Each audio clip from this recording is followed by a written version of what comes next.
Assalamualaikum warahmatullahi wabarakatuh. Senang sekali kita berjumpa kembali di Arsip Dwi Puspa. Jangan lupa like, follow, dan juga komen, serta nyalakan lonceng notifikasinya. Arsiper dimanapun berada, di pesisir utara Lamongan, khususnya daerah Brondong, sejak dahulu dikenal sebagai wilayah maritim yang sibuk dan menjadi gerbang masuk dan keluar Jawa dari jalur laut. Di pesisir inilah pada tahun 1936 terjadi tragedi maritim yang legendaris, meninggalkan duka dan misteri yang tercatat dalam sejarah. Tenggelamnya kapal Van der Wijk. SS Van der Wijk bukan hanya sebuah kapal, melainkan sebuah simbol tragedi yang menembus batas sejarah dan budaya Indonesia. Kapal uap sepanjang 100 meter milik KPM ini adalah tulang punggung mobilitas Hindia Belanda yang beroperasi menghubungkan Jawa dengan pulau-pulau di Nusantara hingga nasib buruk menjemputnya di perairan Lamongan pada Oktober 1936. Kehancuran fisiknya di laut menjadi katalisator bagi Buya Hamka. 2 tahun kemudian, pada tahun 1938, Hamka mengabadikannya menjadi novel Tenggelamnya Kapal Van der Wijk. Ia menggunakan insiden maritim ini sebagai latar belakang untuk melancarkan kritik sosial yang tajam terhadap diskriminasi adat Minang terhadap orang berdarah campuran seperti tokoh utama Zainuddin dan seorang perempuan. Inilah yang membuat kisah ini abadi. Ia berbicara tentang cinta yang karam oleh adat, bukan hanya oleh ombak. Warisan ini begitu kuat hingga kisah tersebut kembali dihidupkan pada tahun 2013, diangkat ke layar lebar dalam sebuah film yang disutradarai oleh Sunil Soraya, memastikan kapal dari tahun 1921 ini terus berlayar dalam ingatan kolektif bangsa Indonesia. Kita bongkar arsip di Lamongan. Kabupaten Lamongan adalah sebuah wilayah yang terletak di pesisir utara Provinsi Jawa Timur, berbatasan langsung dengan Laut Jawa di bagian utara. Secara historis, daerah ini memiliki peran penting sejak era Kerajaan Airlangga hingga masa penyebaran Islam. Nama Lamongan sendiri berasal dari seorang tokoh bernama Rangga Hadi atau yang lebih dikenal dengan sebutan Mbah Lamong. Beliau adalah seorang santri kesayangan Sunan Giri yang mahir dalam menyebarkan agama Islam dan pandai ngomong rakyat. Berkat kepiawaiannya, Rangga Hadi dinobatkan menjadi Adipati Lamongan pertama dengan gelar Tumenggung Surajaya pada tanggal 10 Zulhijjah 976 Hijriah atau sekitar 26 Mei 1569 Masehi yang kini diperingati sebagai Hari Jadi Lamongan.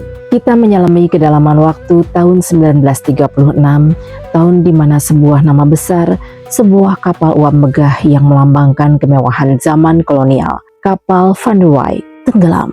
Bukan sekedar tenggelam, tapi menghilang.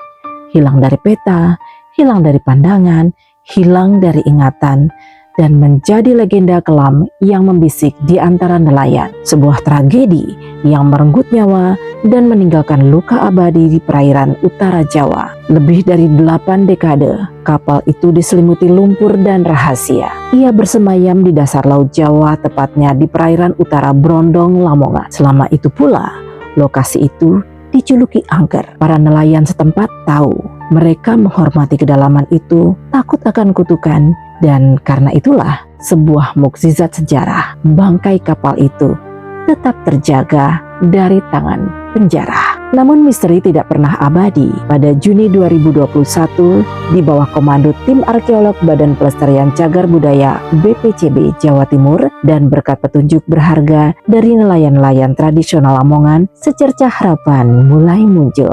Setelah survei yang mendebarkan dan menegangkan pada Oktober 2021, tim penyelam mulai turun. Mereka menembus kegelapan dan kekeruhan air yang mematikan, menyelam hingga kedalaman 55 meter, dan di sana terhampar sebuah siluet raksasa. Mereka melihatnya, bangkai yang terkubur, miring, namun kokoh, cerobong asap yang ikonik, tangga-tangga yang dulu dipijak para bangsawan dan saudagar. Bahkan peti-peti besi misterius, botol-botol kuno yang membeku dalam waktu.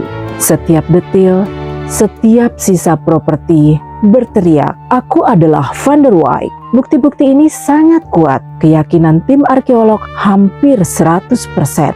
Tapi arsip dan sejarah menuntut pembuktian ilmiah yang konkret. Kini Van der Wijk telah ditemukan, namun kisahnya belum selesai. Tim BPCB sedang berpacu dengan waktu, mencocokkan setiap lekuk bangkai kapal dengan dokumen asli untuk memberikan konfirmasi terakhir. Dari legenda angker yang tak tersentuh, kini muncul harapan baru. Pemerintah Lamongan dan BPCB berencana menjadikan situs Karam ini sebagai aset nasional, sebuah kapsul waktu yang bisa diangkat menjadi museum bawah laut atau objek wisata sejarah. 8 dekade kegelapan telah berakhir. Van der Wijk telah berbicara. Ia bangkit dari dasar laut, membawa serta bukan hanya artefak tapi juga pelajaran berharga tentang takdir, kemewahan, dan misteri yang kini menunggu untuk diungkap tuntas. Arsip Dwi Puspa.